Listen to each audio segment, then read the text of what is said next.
Students, this is Bir Pratap Singh. Welcome to radiant academy. दोस्तों, question number 9 है। 9 में क्या दिया गया है, सबसे पहले हम देखेंगे। एक ट्रायंगल है ABC triangle, right angle at B. B जो है वो एक आपका राइट एंगल है। जैसे क्वेश्चन में जो इन्फॉर्मेशन मिलती है उसको हम नोट करते जाएंगे। फिर हमें दिया है 10 इक्वल टू, हम यहाँ पे लिख देंगे। तो 10 की वैल्यू जो हमें दी गई है 1/√3।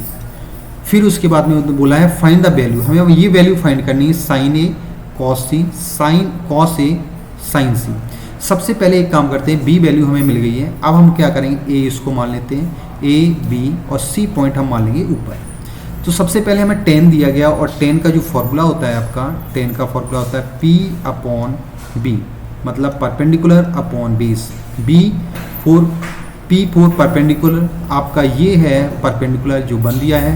B4 बेस है √3, अंडर बेस जो होता है नीचे वाला ये होगा आपका √3।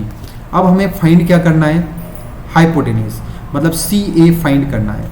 तो ये फॉर्मूला होता है पाइथागोरस थ्योरम, जो आपको मालूम है, h का स्क्वायर इक्वल टू b का स्क्वायर प्लस p का स्क्वायर।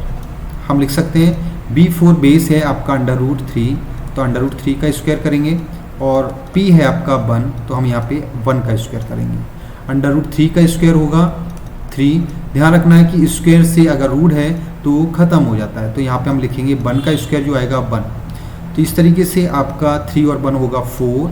h बराबर आ गया h स्क्वायर, इधर स्क्वायर हटाएंगे तो इधर रूट लगेगा, और 4 को हम रूट से बाहर निकालेंगे तो क्या होगा, इसको फैक्टर कर लेंगे, 2 × 2 पेयर बन गया, इसको हम बाहर निकालेंगे तो 2 होगा। हम बोल सकते हैं कि h जो आया, h बराबर क्या आया 2, मतलब हाइपोटेन्यूज जो है वो आपकी 2 है। अब हमें जो बची हुई वैल्यू है वो फाइंड करनी है। क्या क्या फाइंड करना है, सबसे पहले हमें फाइंड करना है साइन ए, फिर साइन ए के बाद हमें फाइंड करना है कॉस ए, कॉस ए के बाद में फाइंड करना है हमें साइन सी, फिर हमें फाइंड करना है कॉस सी। आपको ध्यान रखना है कि साइन ए फॉर्मूला क्या होगा इसका, P/H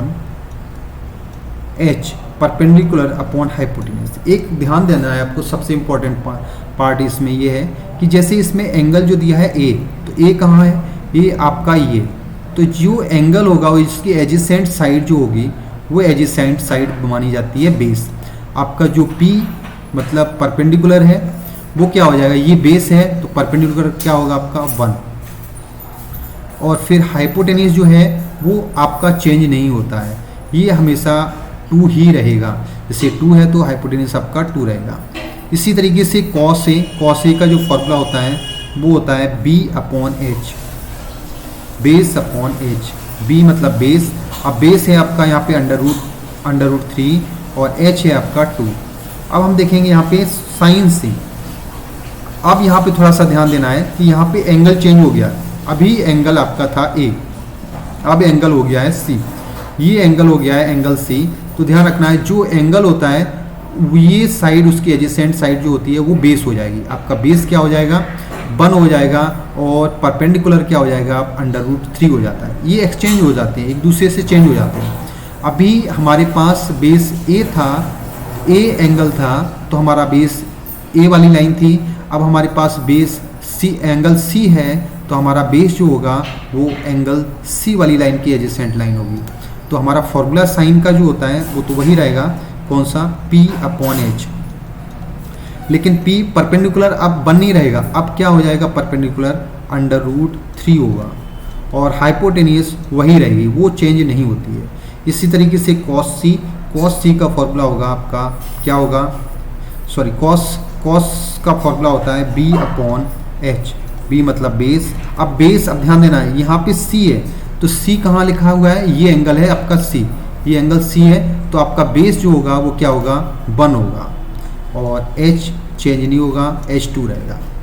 अब हमें जो फाइंड करना है उसको देखते हैं। हमें फाइंड करना है sine A plus cos C plus cos A plus sine C।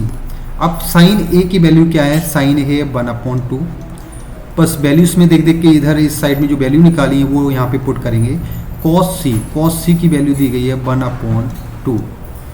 फिर उसके बाद में दिया है, सॉरी यहाँ पे मल्टीप्लाई है, प्लस नहीं है, प्लस आपका पॉइंट यहाँ पे लिखा हुआ है। ये ध्यान रखना है कि यहाँ पे आपके मल्टीप्लाई के दिया गया है, यहाँ पे प्लस नहीं दिया है। अगर क्वेश्चन में आप देखोगे यहाँ पे कोई साइन नहीं है तो वो मल्टीप्लाई माना जाता है। कॉस ए की जो वैल्यू है वो वैल्यू दी गई है √3/2 और पॉइंट है या इंटू लगा लो साइन सी, और साइन सी की वैल्यू है √3/2।